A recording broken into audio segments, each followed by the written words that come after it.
आपके तीसरे भाव में अंगारक योग बना रहे हैं, तो विशेष करके जो कुंभ राशि है वो प्रभावित हो रही है। तो यहाँ पर इसीलिए सभी लोगों को सतर्क किया जा रहा है कि इस समय आप जब तक अंगारक योग का निर्माण है एटलीस्ट उतने दिन तो आप कम से कम कॉशियस रहे ही जब तक ट्रैवल की बात आ रही है। इनके लिए भी मैं ये कहना चाहूंगी कि क्योंकि ट्रैवलिंग जो है इनकी काफी होने वाली है, तो थोड़ा सा सतर्कता सावधानी इनको भी बरतनी है। दूसरी चीज ये है कि इनकी राशि के स्वामी देवगुरु बृहस्पति जो है वो इनकी राशि से सप्तम भाव में गोचर कर रहे हैं। अभी अतिचारी और रेट्रो थे, 11 मार्च को है वो मार्गी हो जाएंगे। तो ऐसे में जो लोग विवाह का प्रस्ताव शुरू करना चाहते थे, बात करना चाहते थे, लेना चाहते थे एक नेक्स्ट स्टेप टुवर्ड्स मैरिज, उनके लिए ये जो समय है वो कुछ पॉजिटिव बदलाव जो है, सकारात्मक चेंजेस जो है वो लेकर आता है। क्योंकि ये बिजनेस पार्टनरशिप का भी भाव है, तो जो लोग बिजनेस पार्टनरशिप में थे लेकिन उनके निर्णय गलत हो रहे थे, पार्टनरशिप्स में उन्हें फल नहीं प्राप्त हो रहा था, तो अब आपके डिसीजंस जो हैं वो बेहतर होते हुए आपको डेफिनेटली नजर आने वाले हैं। इनके सुख भाव में शुक्र जो है वो उच्च के होने वाले हैं और यहाँ पे शनि ऑलरेडी प्लेस्ड है। चतुर्थ भाव प्रॉपर्टी, वाहन, सुख का भाव है। ये माता के साथ भी आपके संबंधों का भाव है, लेकिन ये आपके लिए एसेट, मटीरियलिस्टिक गेन्स का भाव है। यहां पर शुक्र का उच्च का होना आपके जीवन में काफी ज्यादा आपके खर्चे जो है वो थोड़ा बढ़ाएगा, क्योंकि आप अपना पैसा जो है वो अलग अलग जगहों पे इन्वेस्ट करेंगे, निवेश करेंगे। आप कोई नई चीजें जो खरीदना चाहते हैं वो आप खरीदने वाले हैं। तो आपके लिए ऑल ओवर अगर हम बात करें तो ये समय काफी प्रॉस्परस नजर आता है। लेकिन फिर भी जो ग्रहों की ऑल ओवर युतियां बन रही हैं, देखिए हम कभी क्या करते हैं, हम मेदनी ज्योतिष यानी कि जो संसार में चीजें हो रही हैं उसको हम अपनी इंडिविजुअल कुंडली पर इंप्लीमेंट करने लग जाते हैं। ये दोनों ही अलग चीजें हैं। ऐसा करना बिल्कुल आपको बंद कर देना चाहिए, मेरी यही आपको सलाह है। और मैं समझती हूँ कि बाकी आचार्यगण भी जो है वो इस बात से सहमत होंगे कि क्योंकि अगर 12 करोड़ लोग हैं और 12 ही राशियां हैं, 1 करोड़ व्यक्ति की एक राशि आती है, तो क्या आपके प्रारब्ध का इसमें कोई रोल नहीं है? क्या आपकी बाकी राशियों का इसमें कोई रोल नहीं है? आप किस घर में पैदा हुए हैं, आपकी क्या परवरिश है, आपके आसपास क्या लोग हैं, इनका कोई आपके जीवन पे प्रभाव नहीं पड़ेगा? पड़ेगा। इसीलिए अपनी इंडिविजुअल कुंडली को मेदनी ज्योतिष से आपको रिलेट नहीं करना चाहिए। अभी जो हम राशिगण गणनाएं कर रहे हैं वो एक सबसे पहले चंद्र ग्रहण का, क्योंकि प्रभाव जो है वो सब पर पड़ता है, क्योंकि चंद्रमा आपके मन का कारक है। तो हर किसी व्यक्ति के लिए वो उनकी सोच जो है वो बहुत इंपॉर्टेंट होती है। अब ऐसे में धनु राशि के जातकों को विशेष करके एक चुटकी हल्दी जो है वो मिक्स करके पीला रंग जो है सबसे पहले वो अपने आराध्य को, भगवान श्री कृष्ण को जरूर अर्पित करना चाहिए। फिर होली की शुरुआत जो है इस पर्व की आपको करनी चाहिए। साथ में सभी लोग, क्योंकि शुक्र उच्च का हो रहा है, कुछ ही लिमिटेड समय के लिए हो रहा है, आपको काफी बेनिफिट इस चीज का मिल सकता है। अपने घर की आग्नेय कोण में साउथ ईस्ट की दिशा में चमेली के तेल का दिया आपको अर्पित करना है और एक चुटकी गुलाल इसमें आपको डालना है।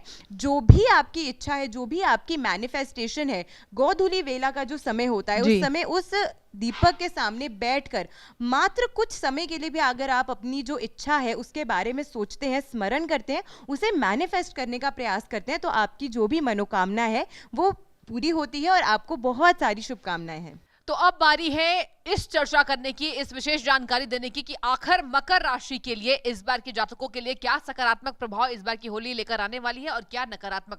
पंडित चंद्रमणि जी, मैं आपके पास आना चाहूंगी। आचार्य जी, ये बताइए कैसे यहाँ पर सचेत रहना है, क्या शुभ संकेत और क्या नकारात्मकता इस बार आने वाली है? मकर राशि के लिए अगर बात करें तो रौद्र नाम के संवत्सर के अनुसार देखा जाए तो इस वर्ष मकर राशि के जातकों को कार्य क्षेत्र में चुनौतियों का सामना थोड़ा सा करना पड़ सकता है और मकर राशियों को के जातकों के लिए इस समय धैर्य रखने की ज़रूरत है, थोड़ा सा संयम बरतने की ज़रूरत है। मकर राशि के जो मालिक हैं वो हैं शनि, और शनि के अनुसार मैं कहूँ तो आपको थोड़ा सा एक धैर्य धारण करते हुए एक मंत्र का जाप करना चाहिए। मंत्र नहीं कह सकता हूँ क्योंकि मंत्र वेद का होता है। मंत्र जाप करने में थोड़ा सा संयम बरतना पड़ता है। और शनि हमारे जितने भी ग्रह हैं उन सबके जो अधिष्ठाता देवता हैं भगवान भोलेनाथ हैं, क्योंकि सब कुछ होने के बाद जब कुछ नहीं बचता तो कहते हैं भाई महामृत्युंजय जप करा लो। तो महामृत्युंजय मंत्र करने में थोड़ा सा, मंत्र करने का एक संयम संयमित वो होता है। लेकिन हाँ, आप एक श्लोक का जप कर सकते हैं, जो आप कहीं भी बैठ करके भी कर सकते हैं। जैसे ये श्लोक सब लोग जानते हैं, कर्पूर गौरम करुणावतारम संसार सारम भुजगेंद्रहारम सदा वसंतम हृदयारविंदे भवम भवानी सहितम नमामि। इसका अर्थ क्या है कि देखिए, ये लोग ज़्यादातर लोग जानते हैं कि शायद ये आरती के समय बोलने वाला मंत्र श्लोक है, परंतु यहाँ भगवान इस आरती से इससे कोई लेना देना नहीं है। ये भगवान भोलेनाथ का स्वरूप बताया गया है कि भगवान भोलेनाथ कैसे हैं। भावी मेट सके त्रिपुरारी, अर्थात भगवान भोलेनाथ कैसे हैं, कर्पूर गौरम, कपूर की तरह भगवान गोरे हैं, कर्पूर गौरम करुणावतारम, और सब पर करुणा करने वाले हैं, संसार सारम भुजगेंद्रहारम, संसार के उत्पत्ति और विलय के कारण भी हैं, और भुजगेंद्रहारम, भुजग माने सर्प का हार धारण करने वाले हैं, सर्पों की माला धारण करने वाले हैं। तो ऐसे भगवान भोलेनाथ को हृदयार विंदे, मैं अपने हृदय बिंद पर विराजमान करके, अकेले नहीं, किसके साथ, भवम भवानी सहितम नमामि, मतलब माता पार्वती के साथ में मैं उनको अपने हृदय में विराजमान करके और मैं उनको बारंबार प्रणाम करता हूँ। तो जिस समय आप भगवान भोलेनाथ और माता पार्वती को हृदय पर विराजमान कर लेंगे तो भावी मेट सकें त्रिपुरारी, जितनी समस्याएं होंगी सब समाप्त हो जाएंगी।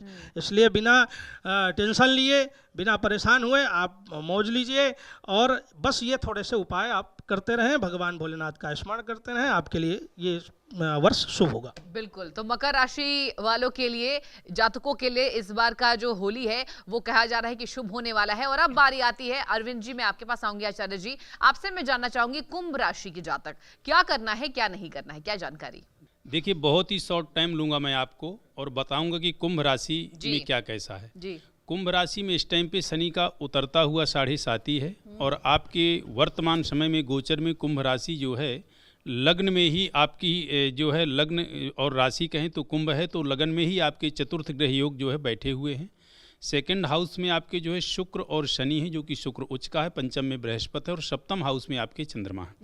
तो सीधे मैं चंद्रमौली से आपको जोड़ता हूं, और आपको करना क्या है, भगवान शिव की आपको जो है आराधना करनी है। और भगवान शिव की आराधना में, एक ही देवता की आराधना में मैं आपको संपूर्ण तस्मात् शास्त्र प्रमाणेन, हमारे शास्त्र में जो पंचायतन देवता का प्रमाण मिलता है, वो एक ही देवता में सभी पांचों देवता विराजमान हैं। सबसे पहले उनकी मैं एक श्लोक के साथ स्तुति करूंगा, और इसी श्लोक को यदि आप पढ़ करके उनकी आराधना करते हैं तो बहुत लाभ मिलेगा।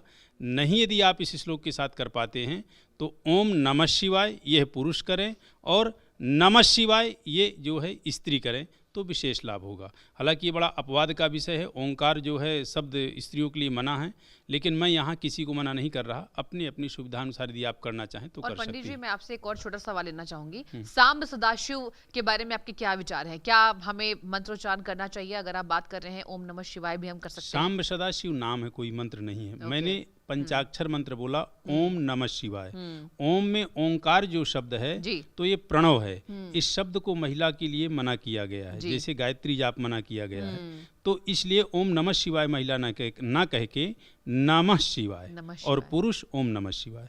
तो उन चंद्रमौली की मैं आपको पहले जो है एक श्लोक से आराधना करता हूँ, फिर बताऊंगा मात्र शिव जी की ही आराधना से आपके पांचों देव कैसे प्रसन्न होते हैं। तो सबसे पहले आप भगवान शिव की इस मंत्र को सुनिए, और इसको शायद आप प्रार्थना कर सकें तो बहुत अच्छा रहेगा। चंद्रोद्भाषितमूर्धजं सुरपतिं पीयूषपात्रं महात् हस्ताब्जेन ददशु दिव्यममलं हास्यस्य पंकेरुहं शूरेन्द्वाग्निविलोकनं करतलै पाशाक्षसूत्राङ्कुशा भोगं बिभ्रतमक्षयं पशुपतिं मृत्युंजयं तं भजे। सदा सच्चिदानंद दाता पुरारी, जो देने वाला है, दाता है, वह भगवान प्रभु जो हैं वह शिव हैं, क्योंकि जिनने पूरे जगत को दान दिया है, क्या मृत्यु दान को जो है एक तरह से जीवन दान में बदल दिया। जब कालकूटक नामक विष निकला तो उस टाइम पे शायद उस विष का पान ना करते तो जड़ और चेतन ये दोनों समाप्त हो जाते। इसलिए उनने जो है उस कालकूटक नाम विष का पान किया और जड़ और चेतन को अभय दान दिया। और इसीलिए उनको कहते हैं कि देवों में देव, अर्थात वो देवताओं की भी देव हैं। और हर हर महादेव, जो हर पीड़ा, हर कष्ट, हर बाधा को हरण करने वाले हैं। तो आपको मैं कह रहा था कुंभ राशि आपके ऊपर चल रहा है 7.5। 7.5 से बचने के लिए आपको भगवान शिव की आराधना करना क्या है, 1 लोटी जल में 100 ग्राम गाय का कच्चा दूध, 10 ग्राम चीनी मिलाकर क्रमशः गणेश, गौरी, कार्तिकेय, नंदी, सर्प, लास्ट में भगवान शंकर जी को, और सिर्फ यदि शंकर जी को भी चढ़ाते तो भी चलेगा। मैंने कहा था 5 देवताओं का पूजन शंकर जी में आप कर लेते हैं। कैसे करते हैं? जब भगवान आप शंकर जी का पूजन करते हैं तो बाल रूप में गणेश का पूजन हो जाता है। भगवान शिव का जब पूजन करते हैं तो साक्षात माता जो गौरी हैं वो माँ जो है दुर्गा का स्वरूप है। माँ गौरी ने जो है उनके शिवलिंग को अपने कर में ले रखा है। भगवान विष्णु का पूजन ऐसे हो जाता है कि भगवान विष्णु भगवान शिव के आराध्य हैं, उनके हृदय में ही वास करते हैं। इसलिए भगवान शिव के जो है पूजन से भगवान विष्णु का पूजन हो जाता है, क्योंकि उनके आराध्य, उनके हृदय में भगवान शिव के हृदय में ही भगवान विष्णु वास करते हैं। अब बचे आपके सूर्य। सूर्य उनके नेत्र हैं, जो भगवान शिव के 2 नेत्र हैं वही सूर्य हैं। इसलिए जो हमारे शास्त्रों में प्रथम पूज्य गणेश, भगवान विष्णु, भगवती दुर्गा और भगवान शिव और सूर्य, तो यदि शिव मात्र की आप आराधना करते हैं तो निश्चित रूप से आपकी जो है सभी पंचायतन देवता की आराधना हो जाती है। बिल्कुल, तो ये थी कुंभ राशि के लिए विशेष जानकारी। और अब हम बात करेंगे अंतिम राशि की। तोशिका जी, मैं चाहूंगी कि आप मीन राशि के जातकों के लिए अपनी जानकारी दीजिए। क्या आपके पास वो विशेष जानकारी है, क्या करना है, क्या उपाय करने हैं व्यापार के संबंध से, प्रेम के दृष्टिकोण से, इसके साथ नई नौकरी पेशा वाले लोगों को कैसे सावधानी बरतनी है और क्या करना है? बिल्कुल, लेकिन उससे पहले मैं तारीफ करना चाहूंगी पंडित जी का कि इन्होंने इतना अच्छा एक आभा मंडल यहाँ पर हमारे स्टूडियो में क्रिएट कर दिया, जिसकी वजह से हम सभी की ऊर्जा जो है और ज्यादा बढ़ गई। उसके लिए आपका बहुत बहुत धन्यवाद। और दूसरी बात, ये बात करते हैं मीन राशि वालों के बारे में जो करते हैं सबसे ज्यादा इंतजार। लेकिन यहाँ पर अगर बात करें आपकी राशि से, आप ये समझिए कि आपके जो देव है बृहस्पति देव, वो इस समय पे अत्याचारी हैं, जो आपके 4थे भाव में है। और उसके साथ साथ आपके ही लगन में शनि देव हैं, और साथ के साथ उच्च के यहाँ पे शुक्र देव है, जिनकी दृष्टि 7th जो है आपके 7th हाउस पे पड़ रही है। तो ऐसी स्थिति में हो सकता है कि कहीं इन्वॉल्वमेंट पार्टनर्स का या ध्यान इधर उधर भटकना, ऐसी सिचुएशन हो सकती है। तो इस चीज का काफी ज्यादा ध्यान रखना है, क्योंकि पार्टनर के साथ कहीं ना कहीं वाद विवाद में आप फंसते हुए मुझे नजर आ रहे हैं। या आपका अट्रैक्शन जो है ना, क्योंकि देखिए मीन राशि वाले जातकों की अगर नेचर के बारे में बात करें ना, तो ये थोड़े से चंचल होते हैं, क्योंकि यहाँ पे जो होती है ना मछलियाँ और पानी तत्व यहाँ पे माना गया है, तो ये काफ़ी ज़्यादा चंचल होते हैं और किसी भी चीज़ का डिसीजन लेने में बहुत टाइम लगाते हैं। इनको समझ ही नहीं आता कि मुझे क्या करना है और क्या नहीं करना, तो काफ़ी जगहों पे ये अपना हाथ फेरते हैं। तो ऐसी सिचुएशन पे आपको अपने करियर में भी थोड़ा सा सतर्क रहने की ज़रूरत है, क्योंकि जो ये आपका 4 ग्रहों का योग है, ये आपके 12वें घर में बन रहा है, जो आपके एक्सपेंसेस को दर्शाएगा। साथ के साथ लेकिन एक चीज़ है, जब ये 12वां घर एक्टिवेटेड होता है ना, ये आपके ट्रैवल को तो दर्शाता है, एक्सपेंसेस को भी इंक्रीज करता है, लेकिन स्पिरिचुअलिटी में आपका जो इंट्रेंस या इंक्लिनेशन है वो काफी ज्यादा स्ट्रॉन्ग कर लेता है। तो जितने भी लोग हैं इस समय पे आपका ट्रैवल बढ़ेगा, स्पिरिचुअल चीजों में आपका अध्यात्म में काफी ज्यादा इंटरेस्ट होगा। और उसके साथ साथ जो भी लोग अपनी एजुकेशन कंप्लीट नहीं कर पाए थे, कोई मास्टर्स करना चाहता था, पीएचडी करना चाहता था, या कोई भी डिग्री जो आपकी इनकम्प्लीट रह गई थी, इस समय पे आप उसका निर्णय जरूर कर लेंगे कि ये आपने चीज करनी है। कुछ चीज़ों में आपको सतर्क रहने की ज़रूरत है, क्योंकि 6ठा घर जो है, 6ठा भाव जो है वो भी आपका यहाँ पे एक्टिवेटेड हो रहा है, क्योंकि ग्रहण भी उसी में लग रहा है। तो ऐसी स्थिति में आप नोटिस कीजिएगा कि आपको थोड़ा सा अपने शत्रुओं से बचने की ज़रूरत है। अपनी बातों को रिवील नहीं करना है, साथ के साथ अपने शत्रुओं को कमज़ोर भी मत समझिए, और पैसा ना ज़्यादा किसी से उधार लीजिए, इस समय पे चुका नहीं पाएंगे, और ना किसी को पैसा उधार दीजिए, क्योंकि वो वापस आ नहीं पाएगा। तो इन चीज़ों का ध्यान रखना है। बात कर ले तो उपायों के तौर पे देखिए, यहाँ पे बृहस्पति देव के जो लॉर्ड है वो हमारे स्वयं श्री हरि श्री विष्णु है। तो आप गजेंद्र मोक्ष का अगर पाठ करते हैं तो इससे आपको काफ़ी ज़्यादा लाभ होगा। आप देखेंगे आपके सारे कष्ट जो है वो दूर हो जाएंगे, क्योंकि कहीं ना कहीं 7.5 का फेज भी भुगत रहे हैं, तो काफ़ी सारी चीज़ों से इम्पैक्टेड हैं। तो ये आप कीजिए। और जब भी बात करते हैं विष्णु जी की, तो माँ लक्ष्मी का आगमन हम ना करें तो ये कैसे हो सकता है, क्योंकि वो प्रसन्न नहीं होंगे। तो ऐसी स्थिति में आप महालक्ष्मी अष्टकम का पाठ जो है ज़रूर कीजिए। नमस्तुस्से महामाये श्रीपीठे सुर पूजते शंख चक्र गदा हस्ते महालक्ष्मी नमस्तुते। नमस्तुस्से महामाये श्रीपीठे सुर पूजते शंख चक्र गदा हस्ते महालक्ष्मी नमोस्तुते। पद्मानंद संस्थिते देवी महालक्ष्मी नमोस्तुते। आप महालक्ष्मी अष्टकम का पाठ ज़रूर कीजिए। आप देखेंगे आपके धन में, लाभ में, वैभव में, हर चीज़ में बढ़ोतरी होने वाली है। और होली के दिन, स्पेशली होली के दिन आपने एक चीज़ ज़रूर करनी है कि विष्णु सहस्त्र नाम के साथ साथ अगर नियमित तौर पे आप हर थर्सडे के दिन भगवान हरि को अगर 2 हल्दी की गांठें जो है लाल रंग के धागे से बांध कर अगर आप उनको अर्पित करते हैं तो उससे काफ़ी आपको लाभ होता हुआ नजर आएगा।